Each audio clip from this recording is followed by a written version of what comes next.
So thank you for joining another episode of Lens. My name is not Hector Silva.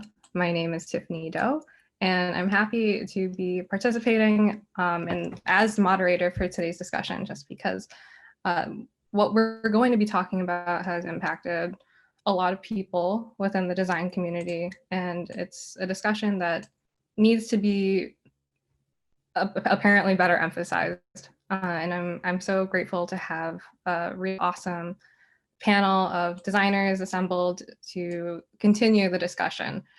But before we get started, I just want to say to those who are here, if you have questions during the duration of the discussion, please put them in the Q&A so we can answer them live. But without further ado, I'll get started on our little deck that we prepared for you. So today's talk is called Design Discourse.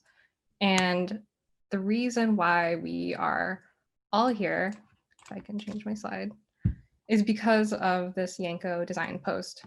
It is a reposted carousel created by T. Chang, founder of Crave, about the gender gap within the design industry. And needless to say, this post has gotten a lot of attention from the online design community.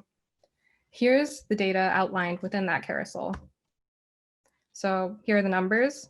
37% of women make up 63% of students studying creative arts and design at university. But the design workforce still remains to be 78% male. If you break this down by discipline, we see only 5% of the working industry within product design and industrial design being made up of only 5% female workers. For digital and graphic design, it's only 15%. And for architecture and built environment, it's 20% of women practicing within each respective industry. These statistics come directly from the Design Council survey conducted in 2018 and is intended to report on the state of design within the UK and Canada and its value to the economy.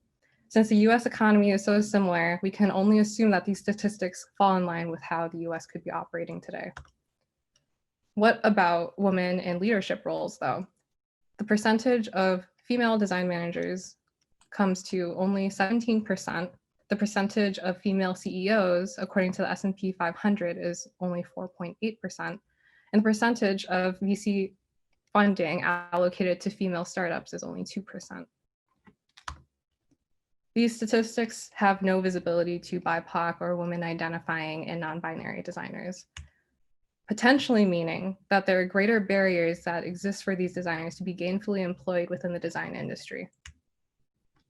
Last year's design census reported that 71% of practicing graphic designers were white, while 3% were Black or African American. And designing without consulting impacted user groups also leads to feelings of exclusion. While it's unintentional, these results can be damaging to one's identity. For example, this prompt, Google Mail offers for its users to choose their gender, only allows people to select other if they are non-binary or trans. Imagine having to identify as other with no option of being able to write in your proper pronouns. While the addition of this was done with good intentions, the results can be dehumanizing. So why is the gender gap so large? What could possibly be the reason why so many women and non-binary designers and women identifying designers are left out of the field? According to this Yanko post, and according to some people, maybe men are a better designer, or women are bad at negotiating salaries, or it doesn't account for the extra hours that men put in, their likelihood of moving location and having a disagreeable temperament. It's a problem-solving industry in which men thrive because they're born with the ability to focus on solving problems.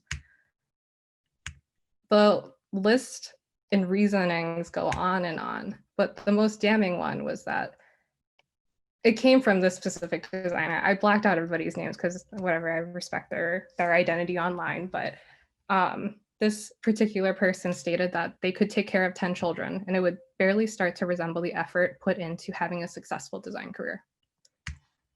So what? Why should I care? Why should I care about fostering diversity and gender equality? Because if you don't, it could cost lives. A 2019 Consumer Report article stated that researchers have known for decades that women are more likely to be killed or injured in a car crash. In fact, they're 17% more likely to be killed than a male occupant of the same age, and 73% more likely to be seriously injured. Regulators in the automotive industry in the 1980s asked for female dummies, but it took only until 2003 for the National Highway Traffic Safety Administration to start implementing these testing requirements. It also perpetuates exclusion in an industry intended to serve all. By breaking up workplace homogeneity, I can't even pronounce the word, but you know what I mean. You can allow your employees to be more aware of their potential biases, entrenched ways of thinking that can otherwise blind them to key information and even lead them to make mistakes or errors in decision-making processes. This also hurts the economy. According to a 2017 podcast on NPR's Planet Money, gender-based discrimination in social institutions cost up to $12 trillion for the global economy, and that's in USD. Design community, it's time to talk about this, and we'd like this panel to shed light on their experiences in pursuit of careers in industrial design. And with that being said, I'd like to offer our panelists the opportunity to introduce themselves. So Monika, we'll start with you. Hi guys, my name is Monika Robinson. I am a fourth-year student at Brigham Young University. I've done 3 internships now. All 3 of them are at male-dominated or maybe more aggressive form languages.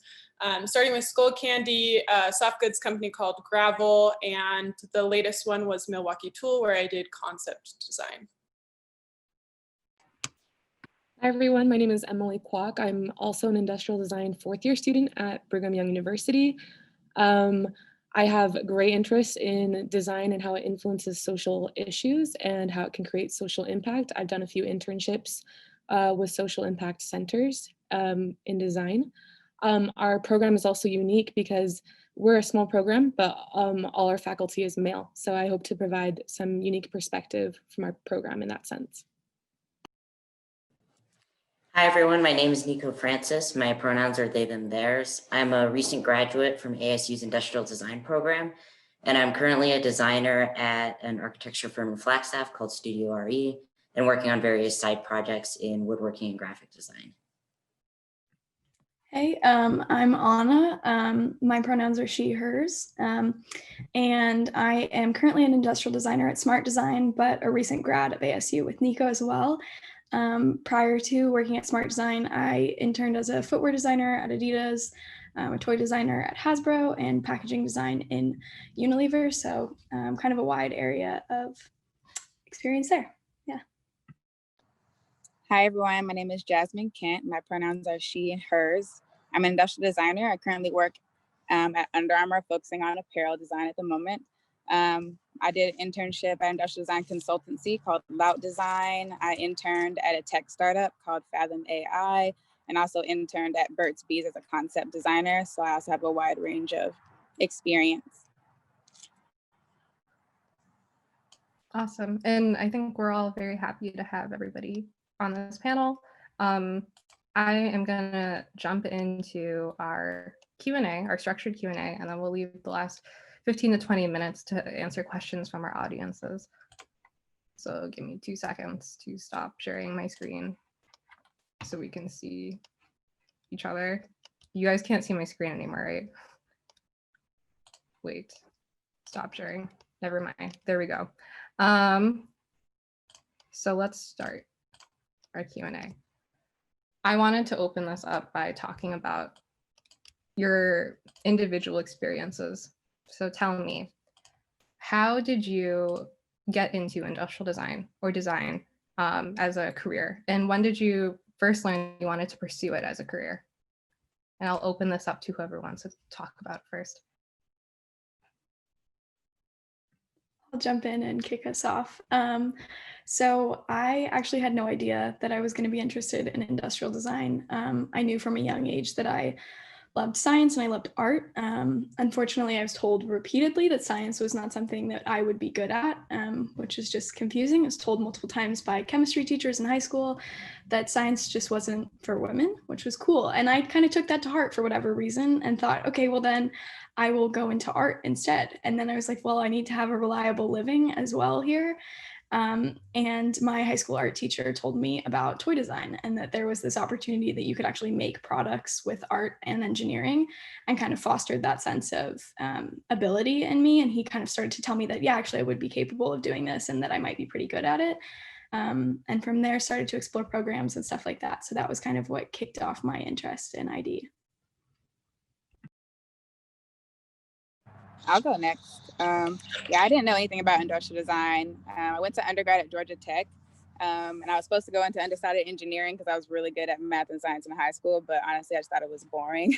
So I wanted something that I thought could be creative and also cross with math. So I thought that was architecture. So I chose architecture, and we had a common first year studio where they basically introduced everyone in the College of Architecture to all the design disciplines they had. So they had architecture, industrial design, and building construction, and I enjoyed industrial design the most. But I just thought I wasn't creative enough for it because I never took any arts classes, and I could draw. I was learning how to draw, but everyone else that was drawing was doing much better, and I just was intimidated. So I continued with architecture, but around my senior year, I was just, I guess, more disinterested in architecture than I thought I would be. And so I clustered out and used my 15 hours of like architecture studio on industrial design, and I got really interested in it then. So after I graduated, I went to an industrial design national conference that was in Austin, and I live in San Antonio. I'm from San Antonio, Texas. So I just drove 45 minutes up there, and I was finally able to see all the different things you could do with it, because I didn't feel like that was totally clarified for me in all those 4 years of undergrad. So then I finally saw people were doing with it. I was like, oh, this is cool. I can do anything. I'm gonna go to grad school for it. And that's when I decided to make it my profession. I'll go next because I have a bit of a similar story to Jasmine. I actually grew up on the job site. So my dad was a general contractor, and I roofed a house with him when I was 12 because I really wanted to learn how to use the nail gun. And I am very thankful for that experience because my dad never told me you can't do this or told me to get off the roof when I climbed up there.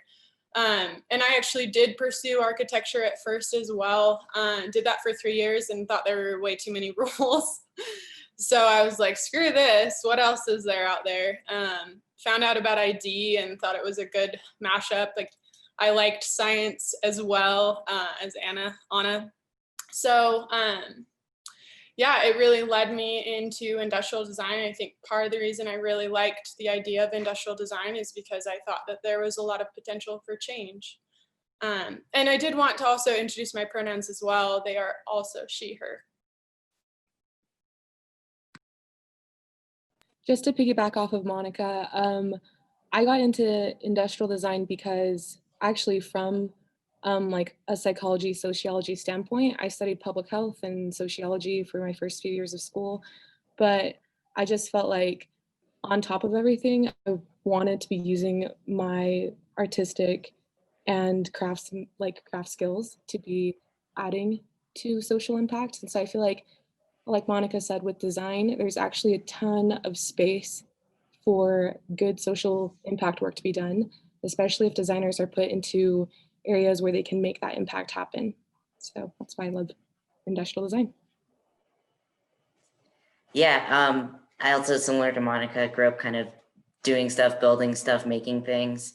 I was always really interested in that, and I originally looked into engineering, but pretty quickly was like, got turned off by like the fact that you don't really build as much with your hands with engineering. It's a lot more theoretical stuff.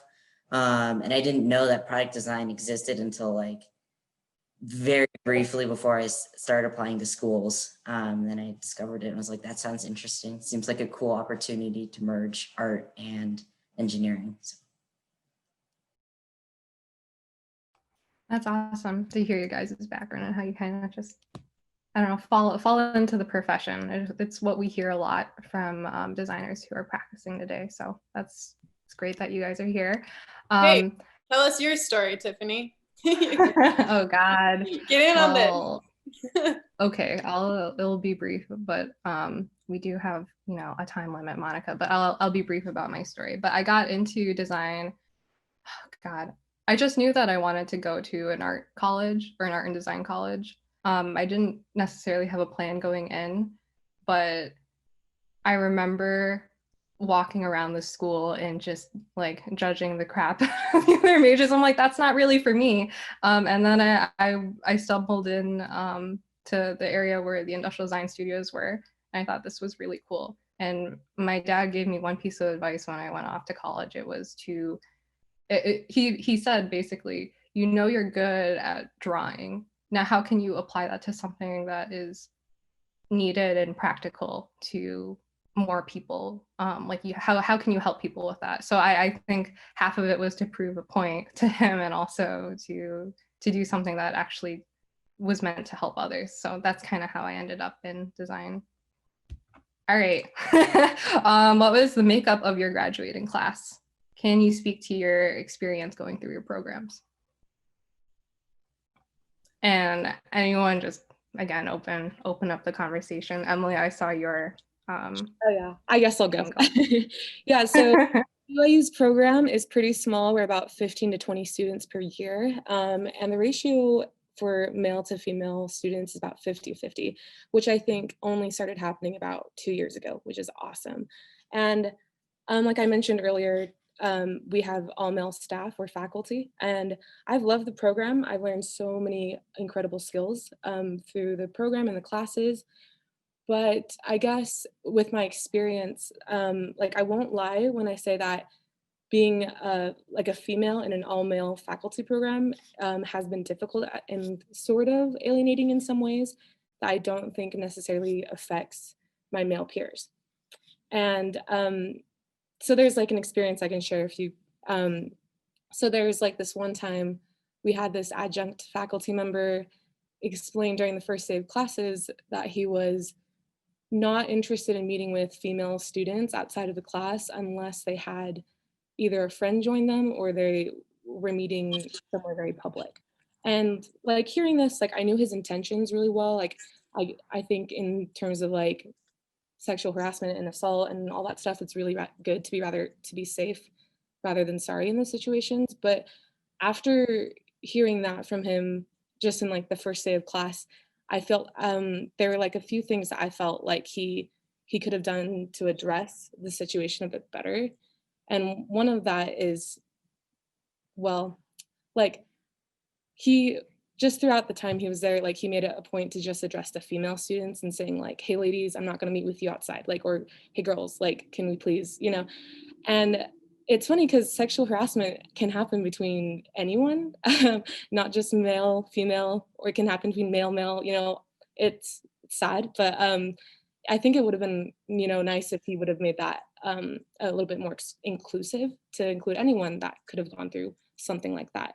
And I think a second point of why that was so interesting is because being a female student who already feels like partly disconnected from her professors, I felt like this was just an extra thing that I had to do in order to be getting help for my schoolwork.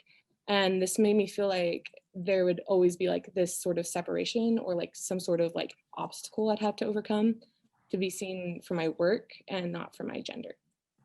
So yeah, just to start that off.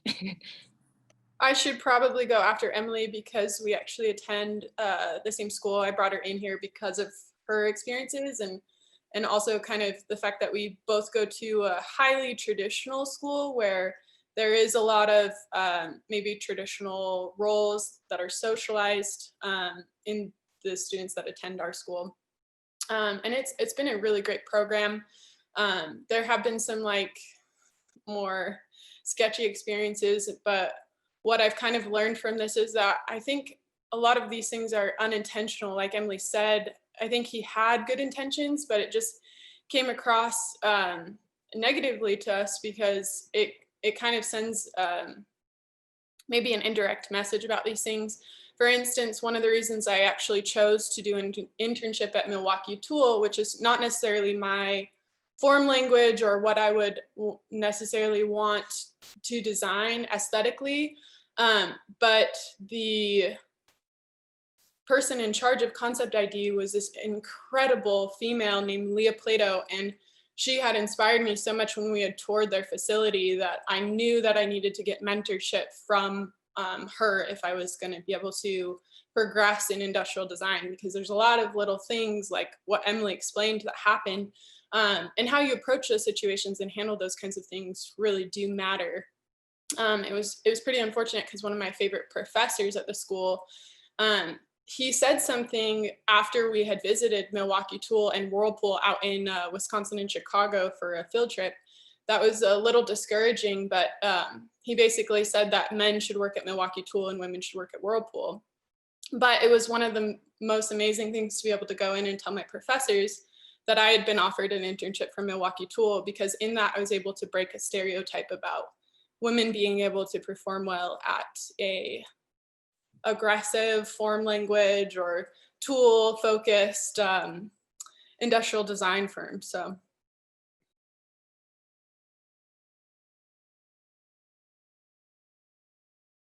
Jasmine, did you have something to add or say? I feel like I kind of forgot the question because I was thinking about what Monika was saying. That just reminds me like what her teacher said. It feels like, I wonder if he got caught up before the way he was talking.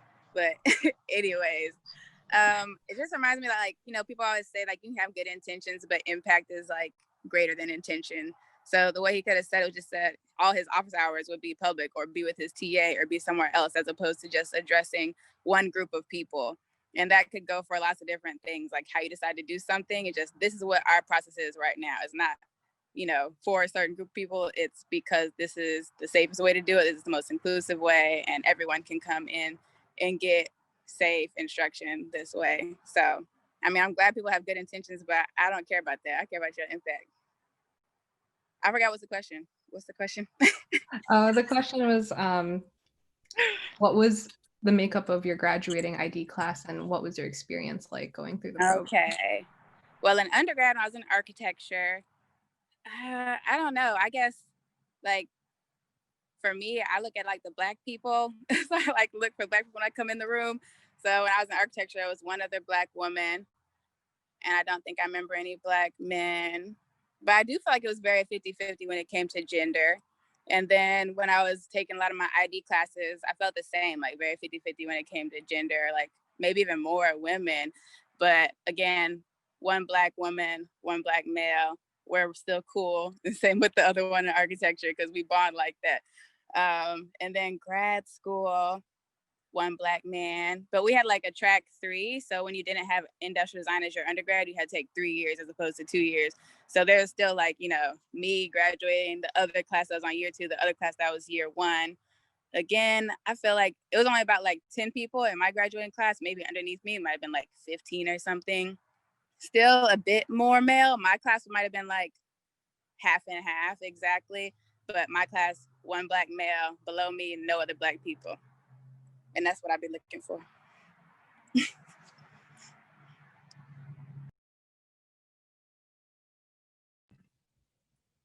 I don't know if we want to jump to another question or if we want to keep talking about this, but We can.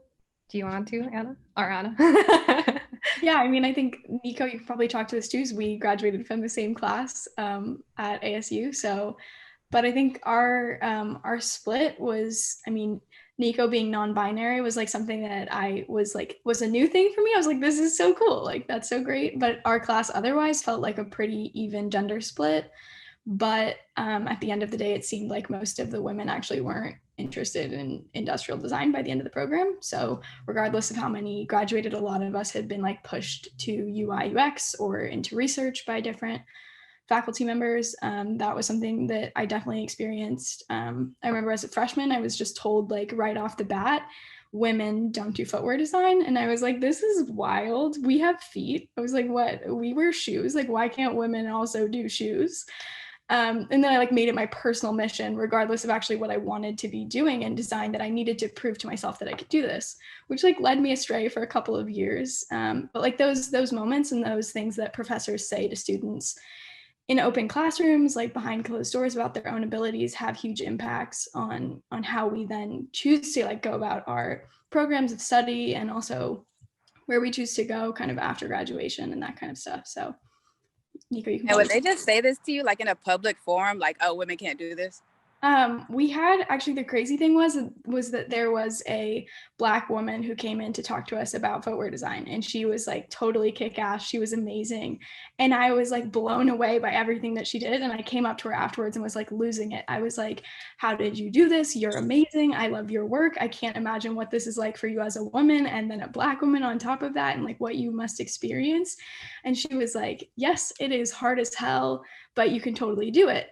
And then afterwards, like the professors were like, yeah, you know, it's pretty much a man's world, pretty much only men do that. And I was like, we just had a woman talk to us about this, and you're gonna go say it's a man's job? Like, okay. Oh, I'd be snitching.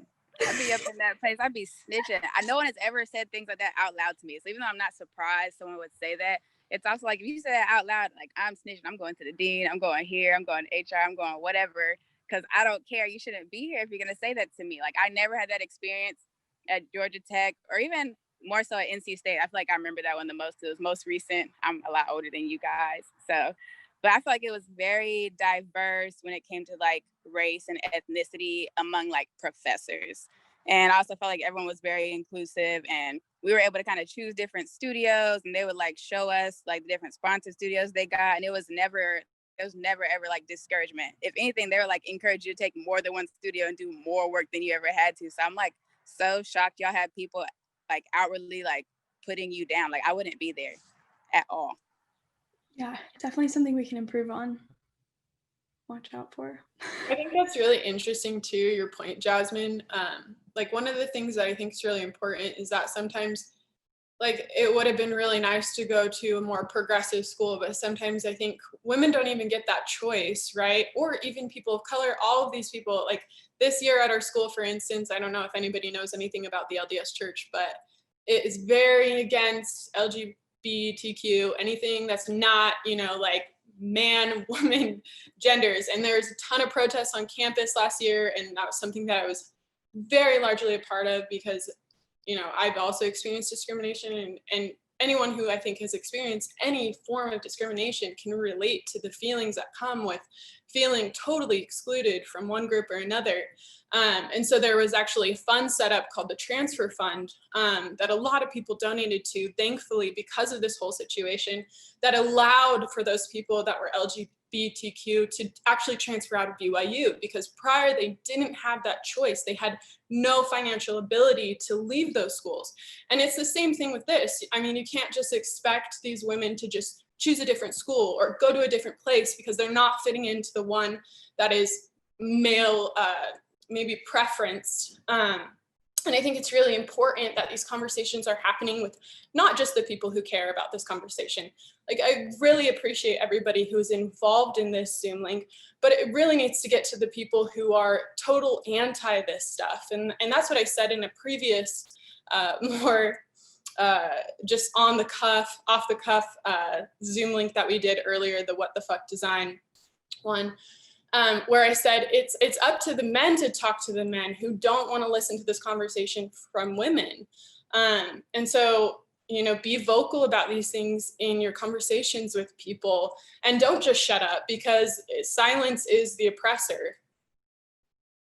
No, that's true. That makes a lot of sense. I mean, I feel like, how do you even choose and know that a school is inclusive before you go? I got lucky. I thought NC State was great. But I knew at Georgia Tech, it was like 70% men there. It was this, and that. I was like, okay, it might not be my cup of tea, but I came here to run track and do architecture and figure out my life. So I'm just going to do that. But I feel like I'm so grateful that I got the experience I got at NC State, because now I can look at other things and I can know if it's not a positive environment for me. Like, I know when someone's talking like this, I don't want to be there. I don't want to have to fight every single day, even though sometimes that'll just be the case. But that's just not what I want to do. So it's like, how can schools even like show that to people so that someone can be in a welcoming environment where they can learn and be supported and be pushed and not have to go through what Anna went through or what you're going through or what, you know. Cool. Let's actually move on to another related point of discussion. While you're navigating your design program, design school, there's a lot of elements that are involved, like, you know, trying to find your first internship, networking. What what does the female experience look like, and even the non-binary and transgender experience look like related to those two activities? Because I could imagine, and we've heard that is quite different. Applying for jobs, talking to people, trying to get you as a designer seen and heard for potential employment down the road. Can anyone talk on that and just explain how it went for them? Yeah, I'm super happy to jump in on kind of like that networking and applications experience. So I know for me, applying to jobs, I think my junior year, I applied to like 150 different internships, and I was like so excited and overwhelmed and super nervous to be applying to all these places and talking to people. And when I got my first job offer, I was elated. I then went on to do other different internships. And then after my senior year, I was applying for full-time jobs. And the first full-time job I applied for was a local firm. And I was sitting there in the interview and I was like totally sweating, nervous, like just like, oh my God, I need to get a full-time job, right? And so the male interviewer was asking me all these different questions. I was like, okay, I can totally handle this. I am incredible at interviews. This is going to go great. Until he totally blindsided me and he said, so what's your plan for the next like 5 years or so? And I was like preparing myself to answer that. And then he followed it up with, do you have any plans of having children or getting pregnant? And I was like, well, what? It's like, I'm not married. Does that matter? Should it matter? And then I was just kind of completely blindsided, didn't know what to do with the situation, told him, this isn't pertinent to my ability to perform this job. And then I rescinded my application from the company. Then I went and talked to my parents and I was like, this just happened to me. My dad, being a lawyer, immediately was like, that's illegal. You need to sue. This man has no business talking to you like that. And I just kind of like was like, oh, okay. But it still happened. I still had to rescind an application. I still knew that that was not a place that was going to be like a good working environment for me. And that's just when you're actually interviewing. I know like networking is something I'm also super passionate about, in a sense that it's very difficult and it's overwhelming. And I think even more so as a woman, and Nico, you spoke to this too about, introducing yourself with gender pronouns is something that's super intimidating as well. It's like, I know networking at CES, a senior designer, like a high up official at a very prominent company, was really inappropriate with me and a female friend of mine, and made the entire space completely unwelcoming. He dominated our time, kept trying to buy us drinks, trying to get us to stay with him and not leave the event. So time that could have been spent networking, actually getting to know people, was taken advantage of by an older man who wanted to get something that was not a young industrial designer on their team. It was a young industrial designer somewhere else with them, which is completely inappropriate. So I think networking is an added challenge for women and non-binary people, as you don't know what you're walking into when you walk into a situation. I think Jasmine spoke to this when we chatted before as well, about being Black in a situation like that and looking immediately for the other Black people in the room to feel comfortable and confident. And that's just like such a sad reality about networking as well. Yeah, and also just like adding on to like the pronoun things, like I always put my pronouns on any applications, just because that's not something that I want to have to deal with in the future. Like it can be really uncomfortable to be in a situation with an interview or whatever to then have to say like, oh yeah, by the way, like my pronouns are they, them, and then it turns into like this whole thing. So I'd rather just like have that out of the way from the outset.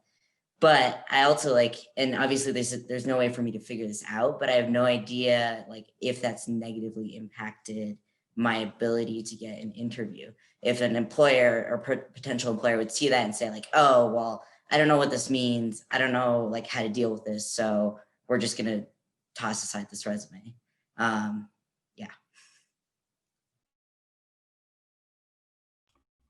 Oh, Jasmine, I didn't know if you wanted to add on to that. Oh, yeah, sure. I mean, I guess when it comes to interviewing, my main experience has more so been like pretty nuanced. It's hard to tell exactly what's going on. So, I mean, I guess one bad experience that kind of sticks out to me, that's also kind of just confusing, is I was applying for an internship with TTI. So I think it's Tektronix in South Carolina in Anderson. And so the interview seemed like it was going good. It was a good phone interview. I had gotten like recommended by my dean at NC State.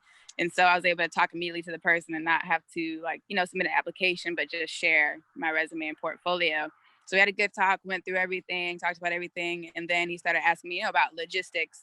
And he said that their interns live in like apartments. And well, at the time I had a daughter and she was like, you know, a month old. So, and I also had a boyfriend. So I was like, well, I mean, do we have to live in the apartment or can you give me my own apartment? He was like, no, our interns live 2 people to 1 apartment. He had to stay there the whole time. I was like, I can't live anywhere else. Like I have a family. So for me, it wasn't necessarily like, is this about my race? It's more about, I'm just in a relationship. I could have not even had a child and could be living somewhere else or living with someone and I wasn't able to get that job. So it kind of seemed like it went kind of downhill. And I was like, well, I'm never really going to know if it was like my portfolio that didn't get me it because we talked about that on the same phone call, or if it was the logistics of I have a kid, I can't be living with another person who's whatever age, doing whatever on their side of the apartment. And I just want to live alone. Like I'm, you know, in that way, I felt like they were basically narrowing down their interns to obviously being someone who's 1, young, 1, single, 3, doesn't have a child at all. So in a way, I felt pretty excluded and I didn't get it. But then again, I was also glad to not get it because how was I going to make that work? Like I didn't want to go there and then somehow just have to like be separated from my family, like my infant child. That wasn't going to work out for me. So, you know, I look back on it and it's confusing, but when there's places that like try to exclude people or aren't welcoming to me, I'm more thankful to not be in them than to be trying to fight to prove something different to somebody who I don't care about.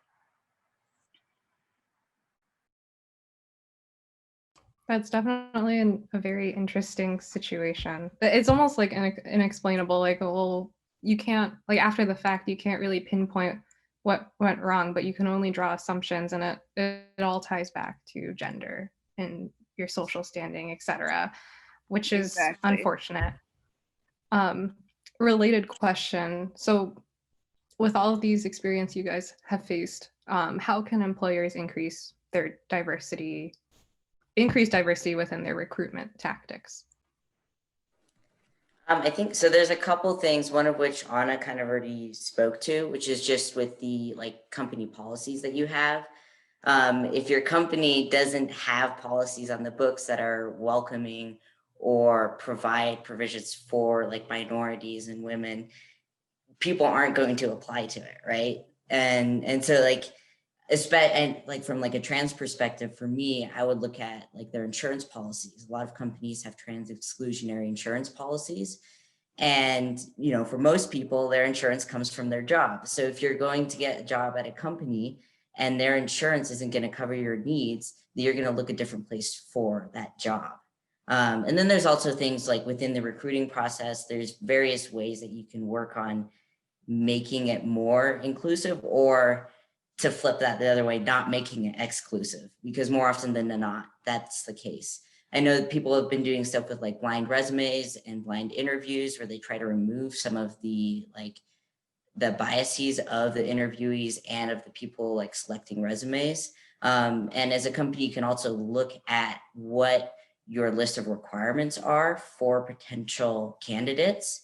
And if some of those requirements have like an inherent bias built into them, because that can often be the case. Also, it goes down to little things like how the companies decide to address people.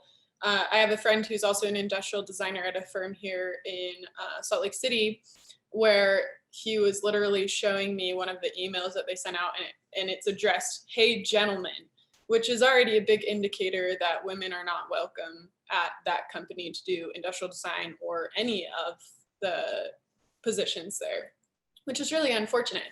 But in a book I was reading, they're even able to study and find that if there's magazines on the table that are just male prepositioned, or how people address each other, or how diversity already exists in the company. Is it an all male team already? Are those males all white? Are they, people look at that and they say, I'm not going to fit in there.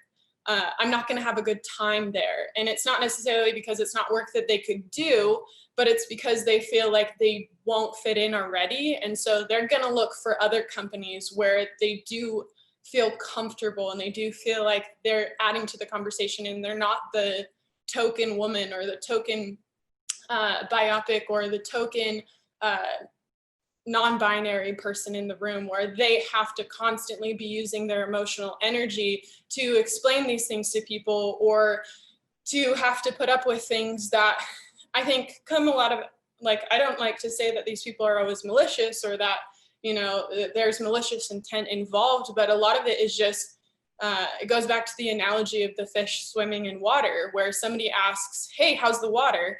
And the fish says, what are you talking about? Because they don't know that they're swimming in water. And a lot of times when you come from a place of privilege, you've never had to experience these things. And so how are you supposed to be aware that these things are going on, or that people feel uncomfortable by these actions, if you yourself have never had any occurrences with that? And so it's hard, because when you're in those situations as like the only female in the room, or among the other, you know, minority groups, you are always the one who has to teach, and you have to put all this energy into not just doing your job, but also holding up against the stereotypes and being threatened by confirming negative stereotypes. And so I think it's really difficult, because it's not our responsibility to teach those people how to be good people, or how to recognize that their actions are hurting people. And it's not their fault either. A lot of this stuff comes from the social conditioning that we're taught as children. And so it's important not to look at them as like attacking us, or go at it in a way that you're creating them to be defensive, because then they're not open to change. But understanding that if you are a person that comes from privilege, whatever that privilege is, white privilege, male privilege, gender privilege, anytime that you are part of a majority in a group, it is your responsibility as an individual to educate yourself on these things and try to figure these things out.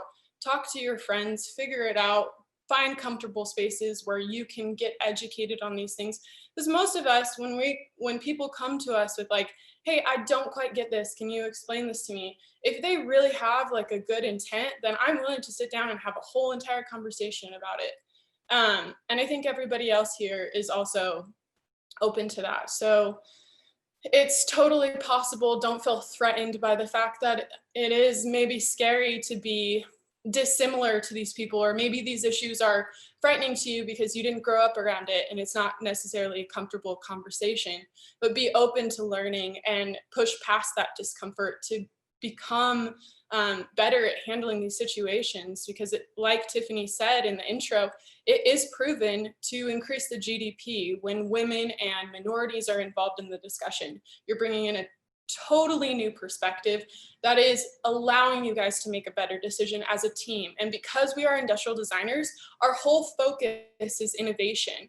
And in innovation, you have to be able to think from all perspectives. So diversity is not just a laughable goal. It actually makes bottom line business sense. Yeah, I'd like to add to that. I think Monika said a lot of great things. And on top of everything, I think people can look at this question and think, oh, how can employers increase diversity? That's in some way favoritism. You know, it's like a lot of the Yanko comments were talking about how, like, how about women just work the same hours that we do, and then they can, you know, rise to the top. And I think that in and of itself is a sort of unawareness as to certain societal structures that still keep women, you know, from reaching the top, from putting in 70-hour weeks and doing the work to become like a lead designer or project manager. Because there are things in women's lives that are different than men's, believe it or not. And we have, societally, we have different responsibilities, and we have different, I guess, sort of priorities that we've been taught since we were young. And so incorporating that into the hiring process and being aware of like, hey, paid maternity leave would be awesome. You know, like I, as a woman, would be so much more willing and able to contribute to your team and add my diversity to your team if there are certain things in place for me that make that easier. Because in the end, how corporations and how a lot of companies are still structured have all been catered toward men's responsibilities and their priorities. And it still hasn't quite, we still haven't quite bridged that gap yet to help women actually reach those goals that they put out because of inherent inequality. Yeah, I said a lot of good things. I don't even know what I can add anymore. But how can companies increase diversity? I think one thing I want to note about just that question in general is like diversity isn't the only goal. You know, it's diversity, inclusion, and equity. And I've also seen belonging a lot lately. So DEIMB. And diversity is just, you know, the first thing on the list. You're checking the boxes. Like, how can I get, you know, more, you know, diverse, have more women here, have more Black people, have more non-binary people. How can I change the makeup of my company to be more diverse? Okay, checkbox, I did that. But when I have the person in here, oh yes, in people with different abilities. I could be missing a lot of things on the list. Please forgive me. But either way, having those people in there. And then once they're there, well, are you listening to them? Like when we bring ideas to the table, are you listening to the person of color? Are you listening to the person with different abilities? If you're not, then you're not really including them. So you checked off your diversity, but you're not really reaping the benefits because you didn't even get that person's perspective. But once you listen to them and then say, like, you actually apply that, like, do you bring them to a seat at the table? Does their opinion now have value? Is there equity in it? Okay, so now we are like actually making maybe a product lineup of this person's idea. And then belonging is just, I feel like even the culture, like we always talk about culture fit and how that's a new, like not a new word, but basically a word to basically say, you know, this person doesn't look like me, they don't act like me, they don't look like my family or my friends normally, they're not really gonna fit in here. So I feel like that belonging is just creating a welcoming space. Like, you know, we've talked a lot about women coming into spaces to try to prove their stereotypes wrong or try to show someone they can do this as opposed to that because of who they are. But, you know, you don't want to have a person having to fight every single day when they come into the workplace. You spend more time in the workplace than you do at home. And you spend more time in the workplace than you do with your family. So why are you going to try and make that a constant fight and a constant battle for these people you're trying to bring in? So I feel like, yes, we want them to increase diversity, but we cannot forget about the other steps that actually will get us to reap the benefits of that diverse, basically employee or workplace population that we have. Really great point. I don't believe that you didn't have something because that was an amazing like add on to what Monika had mentioned. I wanted to shift gears a little bit to another related item. When we were planning for this panel, there's a great point brought up about how language contributes to a lot of these issues. So let's talk about that. How does language contribute to sexism within, you know, our jobs? How does it affect the design work that we do? And how can we prevent this from continuing? Need to change our language, not be Latin based. I guess everything, not gender or water bottle. We can talk about like how it's not done intentionally, or even just the way it kind of impacts the design process and recruitment of users for research purposes. Nico, did you have, or even Anna, I can see that you unmuted yourself. No. Okay, I'll just leave it open for anyone to add anything to that. Nico's totally got this. Okay, you unmuted again. So, well, I just, something that just struck me is like talking about language, and Emily earlier when you're talking about like something like having maternity leave, even that is like an example, not specifically within the design process, of something where language is crucial as well, where instead of like having some like maternity leave, having parental leave instead, because then it's not exclusionary of, you know, different family makeups. And it also doesn't perpetuate the like the idea that, oh, like women have to take care of children. Not to like attack what you're saying, but just to add on to like that struck me as a way to highlight how language can really impact expectations in the workplace. And also when it comes to design, the way we talk about, you know, the way like, oh, the idea of like what a band wants to do and what they look like and like their tastes and everything, or what a woman likes, you know, we all know the example of like, oh, pink it and shrink it, right? As like how to design for quote unquote women, which isn't really, you're not really using you're not really thinking about like what women as human beings, what their needs are and what their desires are. You're thinking about like this sort of abstract stereotypical idea of it. So to consider like how that language in design, if it's actually useful and if it's actually helping us design for more people, or if it's just perpetuating ideas that we already have about what like men and women like and what they do and what their needs are. Yeah, I think that's a huge point. I think it negatively affects everyone. Like, I don't think it's like, obviously the pink it and shrink it is something that, like, for me was one of the reasons I started to get interested in footwear, was because I saw these like hype releases for men and then they never came in women's sizes. And I was like, but I like these shoes, I want to wear them. And that was just something that like pissed me off, because my vision of what I wanted to look like and dress like and present myself as was not like a traditional stereotypical super feminine person. And I saw everything that was marketed to me comes from a long history of gendering people and putting gender expectations on people, and that goes for men as well. Like we see it every day in what men have to wear, what men have to do, how men have to act. They're not allowed to have emotions, they're not allowed to kind of act in a way that isn't manly. And so the way that we talk about consumers, which are really just people, what men want and what women want, means that we end up completely generalizing and actually missing some of the needs and really important kind of, especially as we look at research, like we need to be looking at holistic groups of people to understand what people actually want versus what we've been told by media people need based on their gender. One thing I did want to kind of add into this conversation is that Jasmine talked a lot about, you know, not just having like the token person there, but actually really applying their information and the perspective that they're bringing to the insights of the team. And it really applies to this whole gender socialization thing, because what happens is we start to identify with things at a very young age before we're even conscious of these things.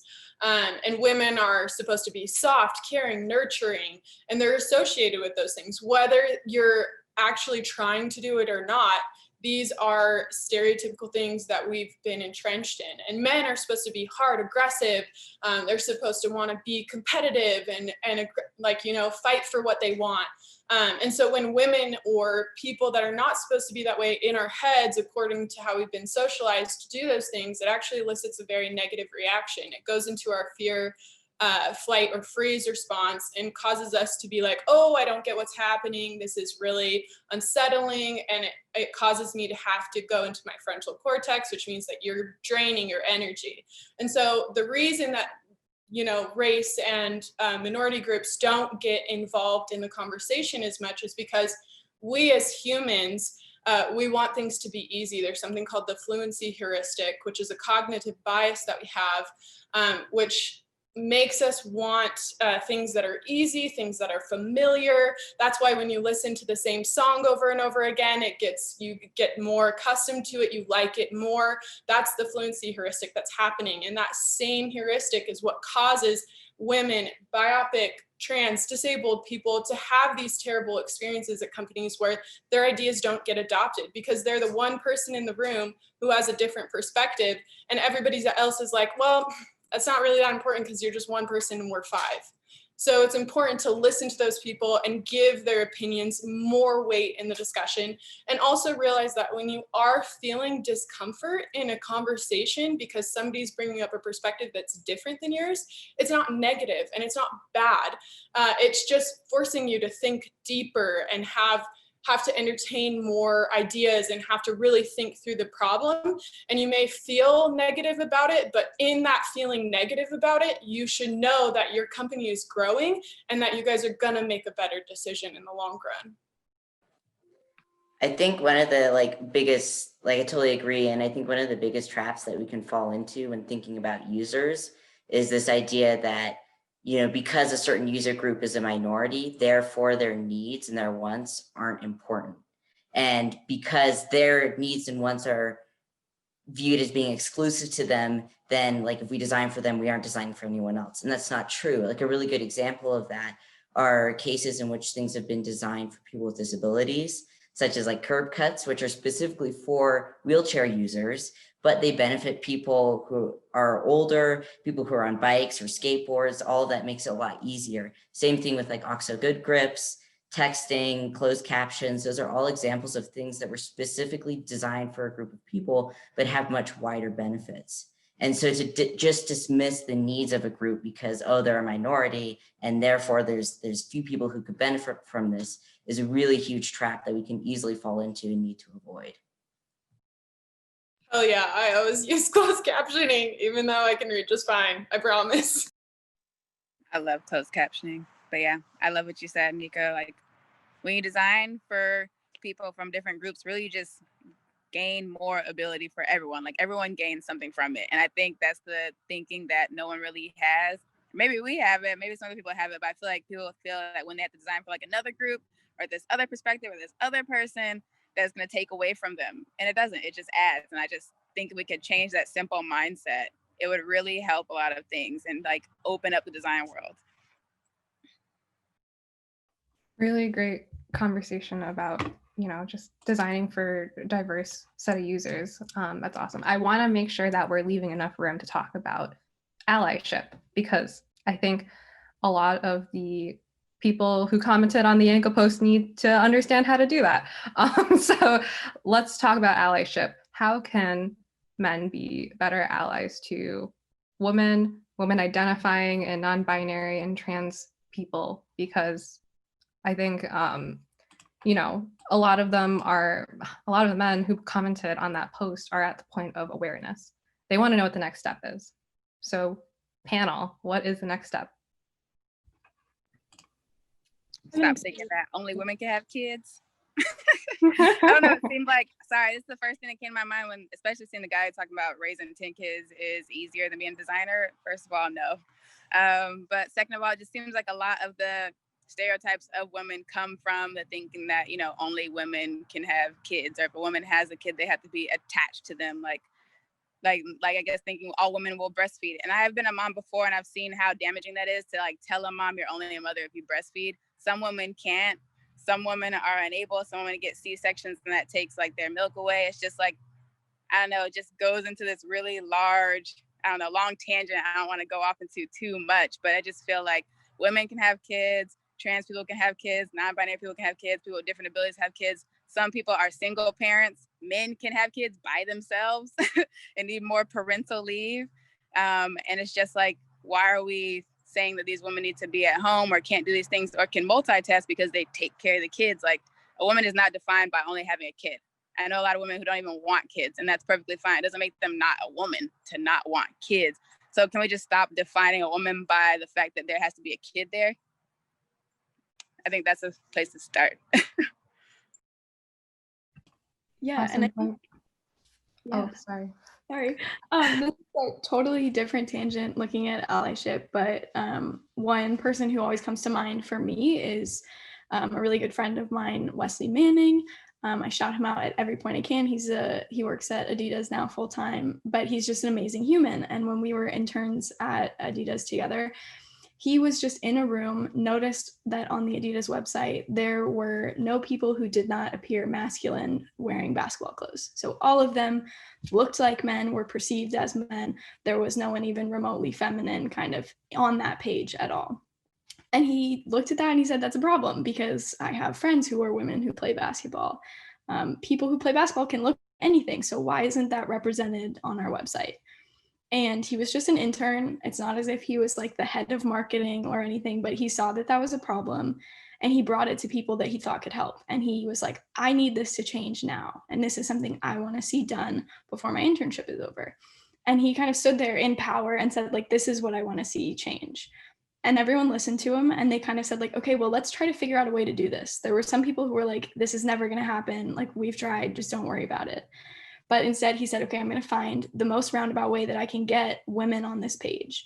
And even at like beyond that point, he said, okay, I want women wearing basketball clothes. I want women of color wearing basketball clothes. I want the people who take those pictures to be women, building this setup to be women.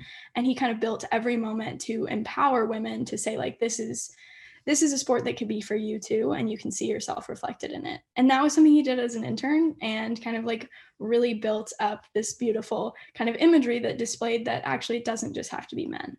And so I think you should always kind of be looking out for places that aren't representative. So for me, I'm a white woman, like I need to be very actively looking out for places where people of color aren't represented. I'm mostly able-bodied, so I need to be looking out for places where we can make more accessible features, more accessible designs. So there are lots of things I think that actively all of us can be working on to make our world a better place and be better allies as well. So that's one thing I always think of when I think of allyship. It doesn't have to be like a huge thing, and you don't have to be in a position of power to make a change. So. Emily, I think that first of all, like really great initiative on your colleagues' part, and also that's a really good thing to keep in mind. You know, just moving forward in your career is if you have a voice, be sure to lend it to those who don't. Emily, I know you had something to say about allyship. Yeah, well, I love what Anna said and what Jasmine has said so far. And I just wanted to share an experience that I had with one of my professors. We were on a Zoom call and he was asking me about my graduation plans. And I was kind of joking around because I was in this rut. I was like, I just want to move to a small town and disappear and like just kind of be a ceramicist or whatever. And he totally shocked me by saying, he was like, I've known you for 4 years. And that is a complete waste of your talent and leadership abilities. And that just shocked me because him being someone that's seen my progress and growth within the last 4 years of being in the program, he was able to point out really specific traits that I had that could benefit other people. And I think that that is just like being kind and being aware and just seeing people for who they are. That is the very basis of allyship. And I think that should be happening everywhere in every workplace to every single person. But traditionally in design fields, we've always been, I think, a bit more competitive. I think designers have a competitive edge. And so that kind of influences how we view others, especially those that we work with. And so specifically to the men who commented on the post, who are attending now, who are curious as to how they could be allies, like we've been saying it all along, but as a majority in this field, you have to put in the work to view and treat those around you, especially minority groups, with respect and compassion and empathy. That's a buzzword in the design field. We love empathizing with people. However, just from what I saw on that Instagram and everything else subsequently, I would say that we really haven't even internalized what it means to be empathetic. Because we wouldn't be saying those things if we were. So I think that's just the starting point of being an ally. That was so great, like especially just the individual way he was able to build you up and the way he noticed like who you are and took an interest in you. And I think that's really like important. So I think you've all hit like individual level allyship. I mean, I guess something I look at since Under Armour is so large, like what's some macro level allyship, like what can a company do? Something I've loved that Under Armour is doing is like bi-weekly, we have these basically like days of learning, and it kind of came after the George Floyd murder. So basically we've been having a lot of days of learning where we bring in like Robin DiAngelo, who wrote White Fragility. We brought in Dr. Ibram X, who's wrote Anti-Racist, some other book, and like Stamped. So we've had those people talk to us, and like people are basically just learning about it. Because on a larger level, I think sometimes when someone's not the minority, like you said, they don't have to deal with these issues every day. They're not even going to tap into it to learn about it or to even understand it. So having those larger initiatives about teaching your workforce about these things, I think has been really important. Something that's helped belonging, I think, at Under Armour is having teammate resource groups. So we have like an abilities group for people with differing abilities. We have Unified, which is for LGBTQIA community. We have Beat, which is for our Black employees. We have a lot of them. And I think that helps people to find people who aren't just coworkers, but people who are friends and who can help them to navigate their career that have a similar identity to them. And so that's been really big to like use those TRGs, well, teammate resource groups. I don't want to make it an acronym, y'all know what it is, but to use those teammate resource groups. And they've also included them in like creating product to make sure that product is culturally sensitive. So like for International Women's Day, we have like our women's group basically looking at the product and giving feedback and talking to it and speaking to it. Same with Black History Month, same with Unified. And I think that's help put a good cultural perspective on the product that we put out and make sure that it's nothing that's going to come out like just completely insensitive. Like, was there not a Black person in the room? Was there not a, queer person in the room looking at this? Like, what's going on? And like basically look really bad on the company. And another thing, I guess, kind of keep going down further is like, if you're a man and you're a manager or you're a director, like look at the women in your group or women of color or non-binary people, et cetera, go down the full list and like look at, their promotion rates. Are you promoting these people? Like you're bringing them in, but are they staying in the same place and are they like leaving? So look at your attrition rates, look at your turnover. Like the people that I'm bringing in to make this diverse workplace, are they staying or are they thriving or are they just kind of leaving because they're actually not really loving where they are? They're not being able to be challenged or to learn. So I just think those are some more macro levels of allyship that companies can do to make sure that they get diverse talent and that they feed them and nurture them, just like Emily was saying. Like her professor was feeding her, he's nurturing her, he cares about her as a person, cares about her development and where she goes with her career. Companies have to do the same, managers have to do the same, and same with directors, and as you go up the whole ladder. I think students. Yeah, that was awesome. Beautiful words. Sorry, Anna. I just want to say, I think Jasmine took it away perfectly. The only other thing is one of the research findings that I had at my first internship at School Candy is that people view brands as a personality nowadays. They do not view it as a brand anymore. And so I've seen a lot of, specifically within the industrial design community, groups that I know for 100% fact are all white male teams make a lot of huge mistakes during this whole thing. And it was something that, like reaching out to them personally and talking to them, my advice was, hey, get people who you feel comfortable talking to these things about, so that you're not looking like a total idiot in front of everyone, because you're ruining your brand and people notice these things and they're aware when you are not, like including diverse people in the conversation.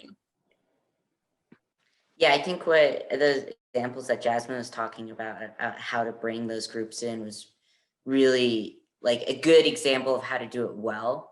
I think, at least from an LGBTQ perspective, one of my personal biggest pet peeves is when companies during Pride Month put all this stuff out about oh, Pride, we're supporting LGBTQ people.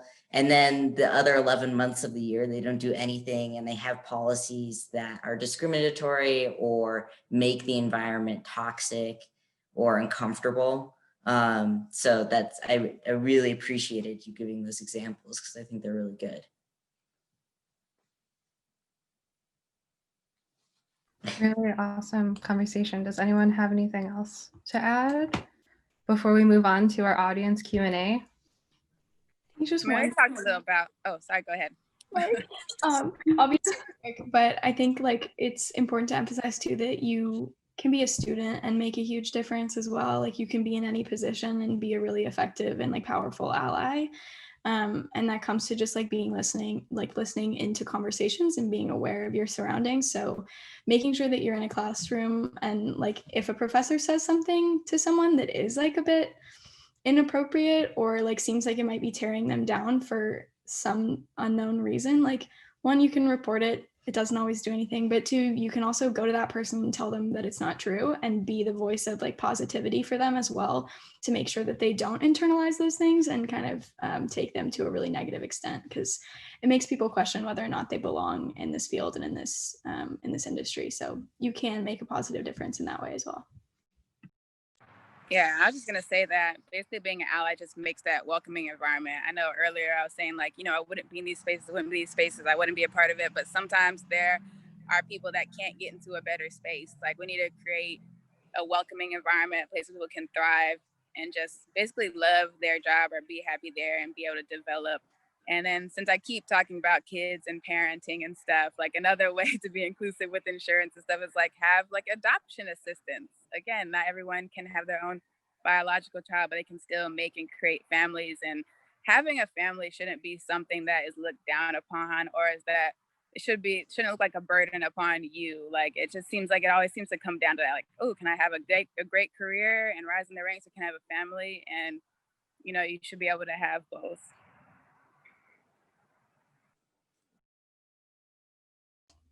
Awesome, Ad. All right.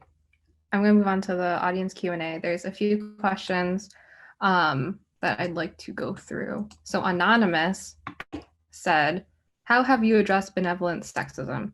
Like males in school or your work is constantly giving advice or unwanted help with good intentions, or address that when you do need help or mentorship without being the stereotype they see.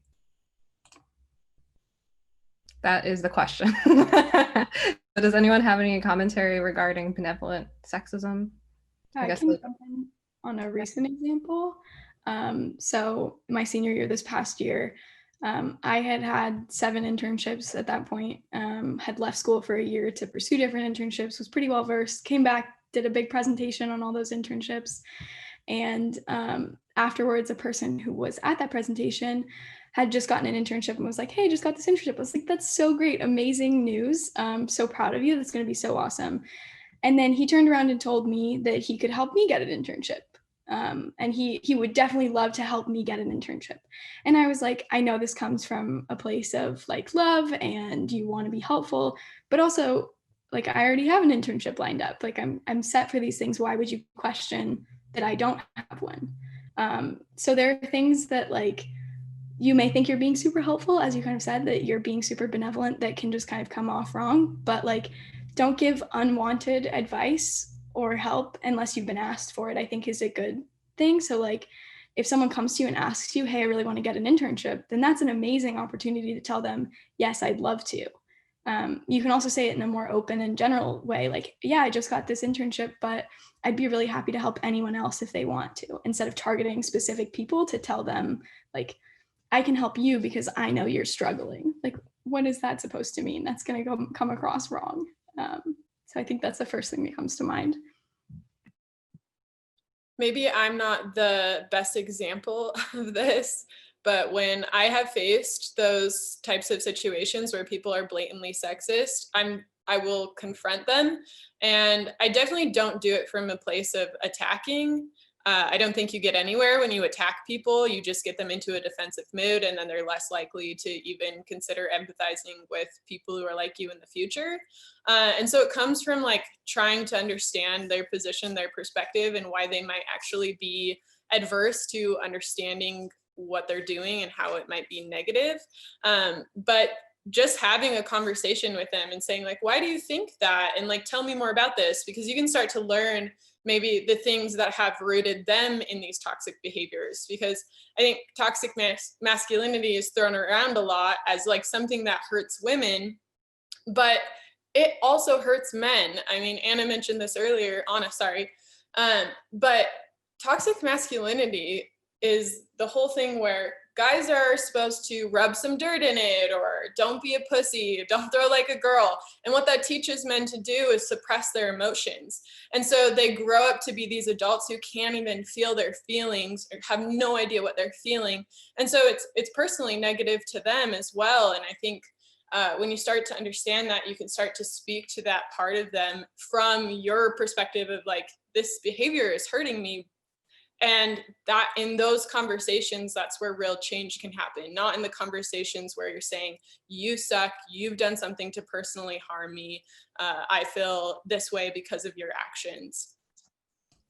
I'm a bit the opposite of you, because I feel like when you say something to someone and like they're ashamed or they're embarrassed, they're going to remember that. So, but at the same time, I think it's important to say something in the moment, you know, whether you want to say it in the most understanding way or in a more stern way or attacking or whatever, but then you also still need to bring that person to the side and explain to them what the issue was. If you can bring them to the side, if they don't want to talk to you, I'd ask someone else to talk to them, because no matter what, at least in the workplace, you have these meetings where everyone is there and everything is being documented. So if something is said that is sexist in that area, it needs to be addressed there. Then it also needs to be addressed in an outside forum, whether it's something more appropriate with HR or if it's just a talk with that person and some of their coworkers who might know them a bit better and who they're more opening to listen, like they're more open to listen to. So I think you need to say something within the moment, however best you can. I mean, if you're angry, then be angry. That's okay. If you're able to be understanding, that's awesome too. But if you're not, don't withhold your feelings to not say anything and then just go vent and start, you know, talking to other people later, because then it just seems like you're just talking about this one person, but you can't talk to them, you know, person to person, one-on-one. So you need both of those environments. And I'm perfectly fine with saying that was sexist or that, like, you know, it disproportionately affects this person, this person, this person. Why would you say that? You need to rethink that, whatever. Shame, people remember moments where they're shamed or they're hurt or they're pain. And I guess I come from that because, like, I did sports and everything is just like, you know, pretty black and white. Like, if I did this wrong, I can see it happened immediately. And I remember it sticks with me. I'm going to change it. Not everyone operates that way. So I definitely understand, like, trying to understand their logic and their thinking, but sometimes just dealing with people who are bigots. Also an opportunity for allyship as well, is like, because some of these comments really do hurt more than I think some of us show. So like being told you've only achieved something because of your gender, or you've only been given an opportunity because of your gender, that's an opportunity for an ally to like step in and say, and take over the reins in that situation, so that like we can take a moment and sit in the way that we feel about these things and like not have to address them all the time. So it's always important to address them, but you can address them even if it wasn't targeted at you. So Cool. There's a lot of questions that are coming in all of a sudden, and I'm trying to keep track of them, but I wonder how we can address, I guess I'm just gonna go. We'll do a speed round. All right. I've had some employers and, okay, Nadia says, I've had some employers and professors celebrate that I'm a woman, almost going to the other extreme. It feels better than the alternative, but it is still missing the mark. How can we encourage an appropriate level of acknowledgement and respect? I mean, I think some things just come with time. Like, especially since y'all are in school, y'all gonna be around these professors or your, you know, cohort. Very often they're gonna get to know you. So I think some person had a question of like, how do I not come across as the stereotype that they have of me? It's not even your job to guess what stereotype they're stereotyping you as. Like, that's so much mental like exertion. I couldn't even do it. Like, I think just be who you are and notice that things are a process and they take time. Like, people are, you know, raised in this way, even like unconsciously. They don't see what they're learning. They don't understand how these things are harming people. And like coming to school, or like at least a college, which I hope is like more diverse, like you get to learn and see different people every day. So hopefully you're just kind of eating at that stereotype, you know, bit by bit every day without you having to think, they think I'm an angry Black person, so I'm just going to be happy and smiley every day. Like, that's not possible. Okay, sorry. Wow, I was trying to read her question just to get it right. Nadia, I would say, like, what an awesome thing. Also, use that appropriately. Use that to help other women, you know, get into certain positions, or use that as like a way to help equal the playing field in a lot of the things that we've been talking about today, you know, paternal leave, other stuff that like non-genderizing users and all that stuff. Like, if they're going as far to say like, hey, we really appreciate the diversity that you bring to our team, really like leverage that to create more impact along the way. Cool. We are getting a lot of questions, so I'm going to move on. Sorry if I cut you off. I just want to get to the questions. But Sarah asks, what are ways to find internships that you know have good environments for women and other minorities? I'm worried that I will find myself in an environment that isn't empowering without knowing beforehand. That's a tough one. Okay, well, first off, I would say just having like the most terrible first internship in this realm.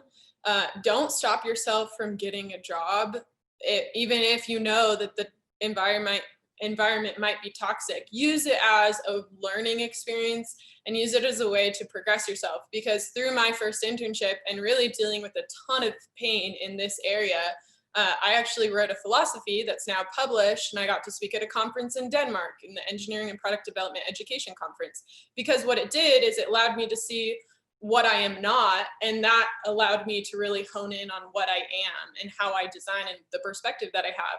And so don't remove opportunities from yourself just because of these toxic environments.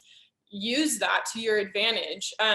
But in the interview process, I think a lot of the people in this panel have addressed different ways that you can ask these questions. Ask what their maternity leave policies are.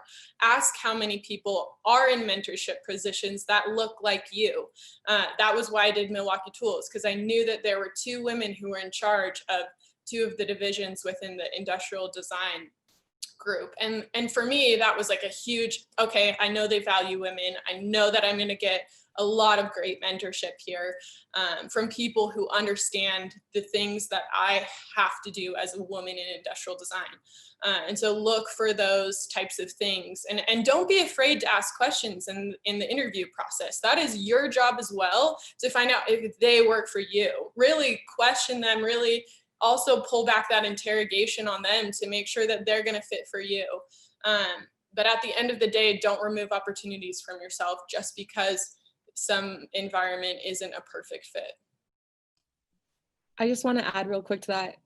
Amen. Just because like, I know we want to work for places that are awesome and inclusive, but the truth is that not a lot of places are like that yet. And there has to be someone in the organization that pushes that forward. So in this time period, it could be scary, it can be difficult, but be that person who is going to highlight some of these issues that that company has and really be someone that creates change within that company. Awesome advice. Let's move on to the next question. Let's see, hold on. I'm looking for ones that are, okay. I'm curious about the savior complex and how that could live within the design field and industry. Have you guys seen that in our field? Savior complex. I definitely have. Just like, I think you teach a lot of design thinking in schools. And so people come out of graduation feeling like their philosophy is like the one way to think and the one way to actually solve problems. And something that I've heard of recently is like the whole concept of co-designing. So instead of a designer actually just taking the reins of like, this is the issue, these are the things that I've noticed and I've been synthesized, you're actually working with the consumer or user group that you're designing for hand in hand and designing with them. So that's one way, I think, to get rid of that mentality.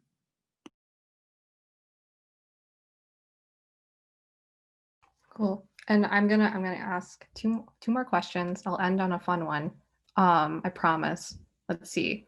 Anonymous says, hello, last semester, one of my professors, who is also the head of industrial design program at my school, said that the problem causing societal divide in the US at the moment is not because of skin color, but because of culture. I am sort of at a disagreement with this, but I am curious to know what you guys think. It's not, let's see, it's not skin color, but cultural divide. I need more context, like what's the cultural divide he's like even talking about? Maybe I could kind of speak to this a little bit to help you, Jasmine, understand maybe what they're talking about, because I've heard people tell me not to date, like I've dated a lot of people of color, and people have literally told me not to date them because they're like, oh, well, the culture, you know, the culture is different and they think about these things differently. And it's always been such a rude thing to me because I'm like, I really value other people's perspectives on life, and I really like learning about them and trying to understand them because it adds value to my own life. And so maybe that's what he's trying to allude to. I don't know. Go ahead, Jasmine. I don't know. Y'all can answer. I guess I don't get it because I don't really agree. Yeah, I don't know. When I saw that, what immediately stood out to me is that like we have a tendency to avoid talking about race and racism by putting it in terms of culture and like cultural differences. So to me, that just stands out as like you're just trying to shove the problem under the rug. Yeah, trying not to actually address it. That's what it seems like.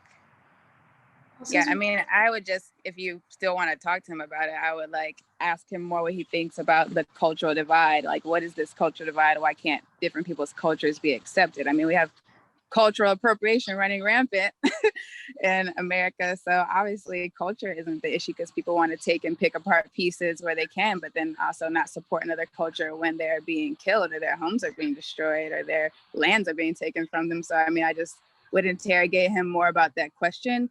and really get him to get to the root of it and to actually address it and say it. Because I feel like ever since the Ronald Reagan era, we just had a lot more euphemisms come in to replace like what racism looks like or what racism is here and there. And we really need to get rid of that and call it how it is everywhere. Just a nitpicky thing as we talk about phrasing and words that we choose to discuss stuff like this, saying that someone's skin color is the problem is never true, because your skin color is never going to be the issue. Racism is the issue, and systemic oppression is the issue. Same with gender. Your gender is never the problem. It's sexism. So Yeah. Also talking about how we speak about these things is kind of important as well. All great answers. I guess that's what you can take back to your Professor Anonymous. All right, here's the fun question, and we'll end on this one. Sorry if we didn't get to your question, but I mean, we are 25 minutes over time, so there's that. So the fun question is, what does the world that you want to live in and work in look like? What does equality in regards to gender equity look like to you? I don't even know if I have the perfect answer for it, but I just feel like a company should look exactly like its consumers. I mean, at Under Armour, it's something I say a lot, like we sponsor all these Black athletes, and I come into work and it's like, oh, the Black person over there, how you doing? Like, how are you? Like, I don't know, it just seems like our company should look like our consumers. So look at what you're making, who's buying it. I feel like we should just be a reflection of who's using what we're making. So I don't have an exact picture of that, but I'm sure maybe we could look up people who are buying Under Armour stuff and then see how we change up the company from there.